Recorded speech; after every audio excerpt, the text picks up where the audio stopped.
Yesterday, we talked about DFCU as the first known bank, at least in the current year, in the recent past, of which its financial statements reflected that it had lent more to the government through the government securities than to the private sector as at 31st December 2024.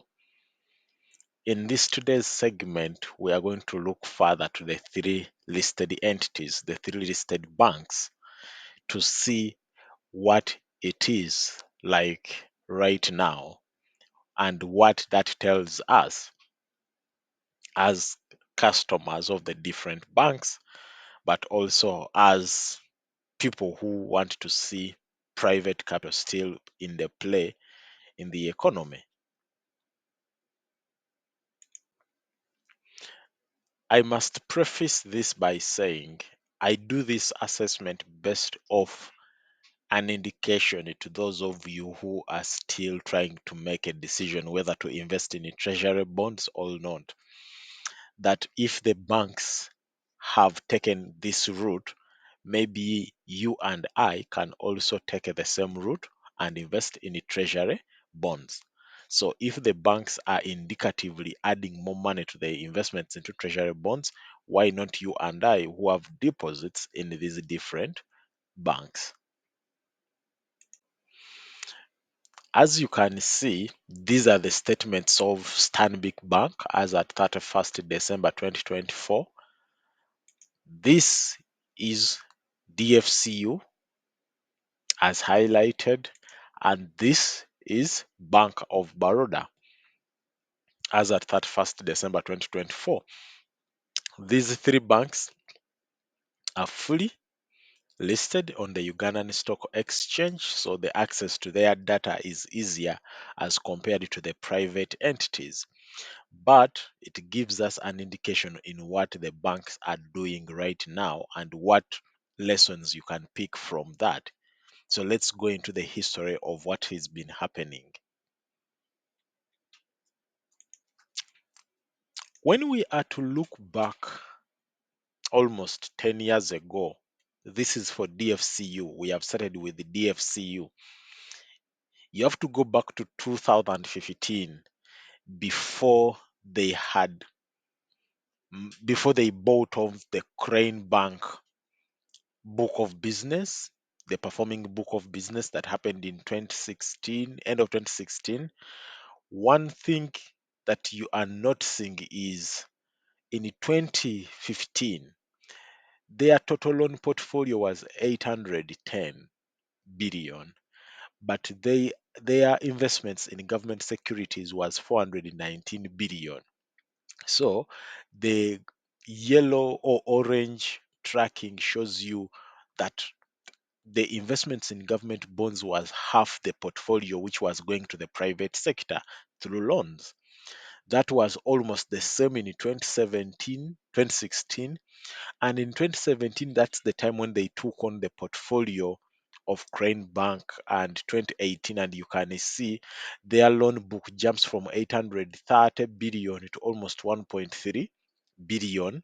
And still, between 2015 to 2017 or even 2018, the loan portfolio is still almost times to the investments in government securities.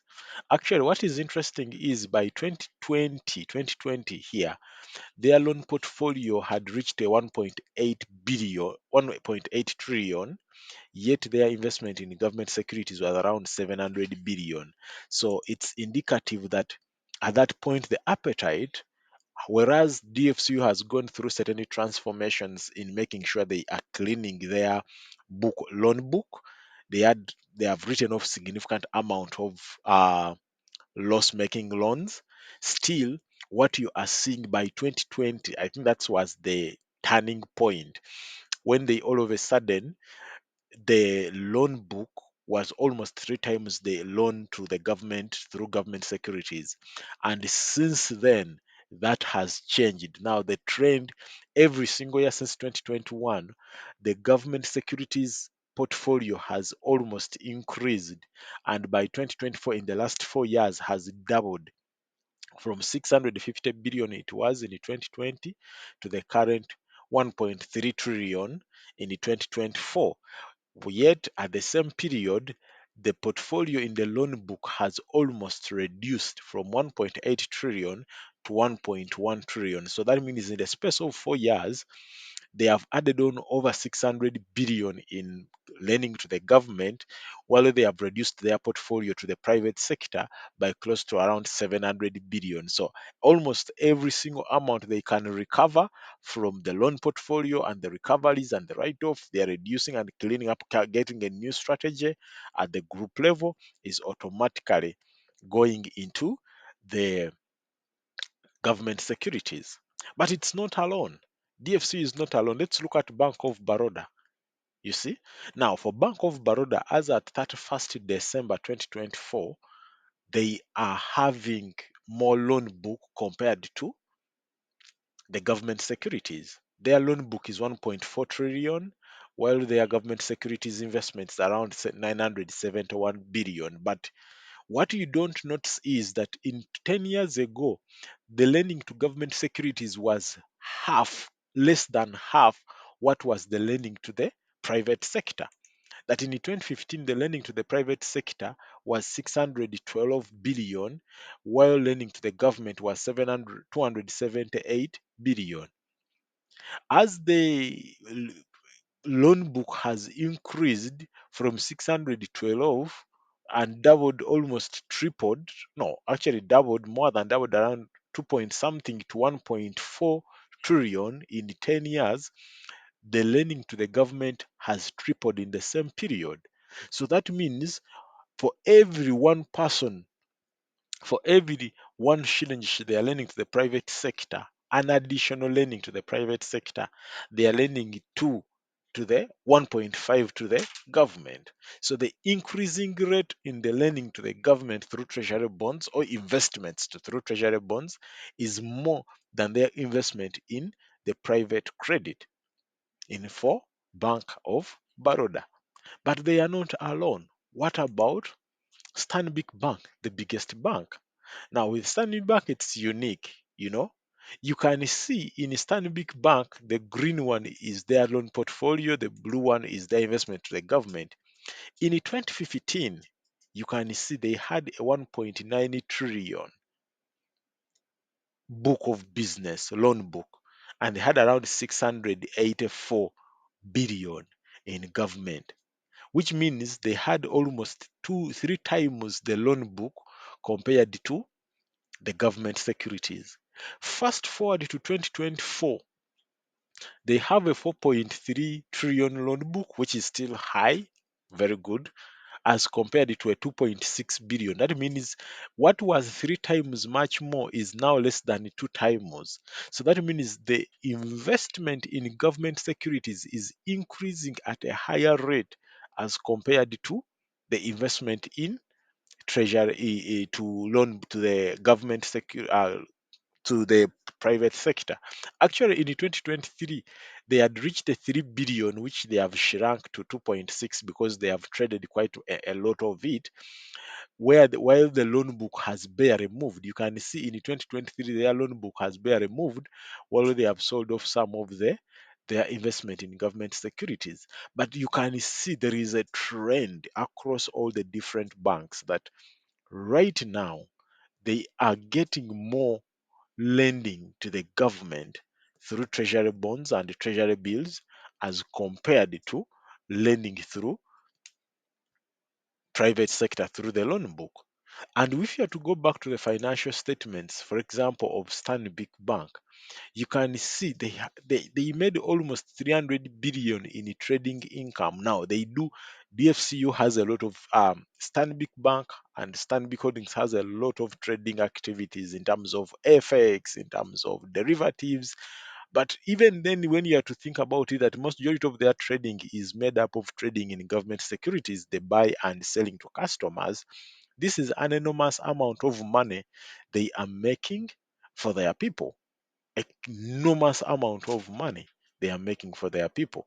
You see, that's why you see here the trading assets. That reduction in 300 billion in the investments in the securities is because of this line here. That you see in 2023, it was 1.7 trillion. Now it's 1.4 trillion. That's 300 billion of which they have traded away, and that's okay because they are here to make money. So when you look at banks, the big banks and the big boys doing this, that they are now not because our risk appetite as the economy is shrinking, but because the government, they are realizing we need to survive and make money, and they are making money at a lower cost by lending to government as compared to lending money to the citizenry at a higher cost, because you need more people to lend. You have to approve so many things. Then they are shifting their direction to the treasury bonds. One of the things that has to teach us is not to say, yes, at one point you're going to be like, this is not good. We need to access capital, especially for the entrepreneurs. This is not good. We need to access capital for the investors, for business people. But at the same time, for you and I who are also trying to learn the trading of government securities, the investments, and you're looking for the strength to say, maybe I should also get into this kind of business. This is one thing that can guide you. And look, okay, if banks are moving that way and they are making a billions and billions of dollars, why not me also? Why not? You know, come to think about it that way, that DFCU, Stanbic Bank made almost 478 billion in profits, and must, but in revenue, the trading revenue is around 300 billion in different products. But here we cannot even see what is their revenue they made on the investment portfolio in the treasury bonds. So that gives you an idea on what you have to do from your perspective and make certain decisions, that if you are doubting what makes money right now in Kampala, that one of the things that is making money in Kampala is lending to the government through buying treasury bonds, this should give you the confidence that you are looking for. DFCU is leading the bank.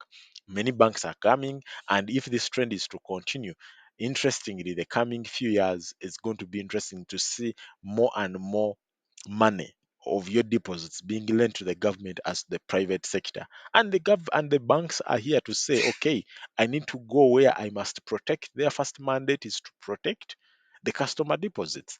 They know lending to the government is less risky. It's almost risk free, because then they will be paid as compared to lending to the private sector.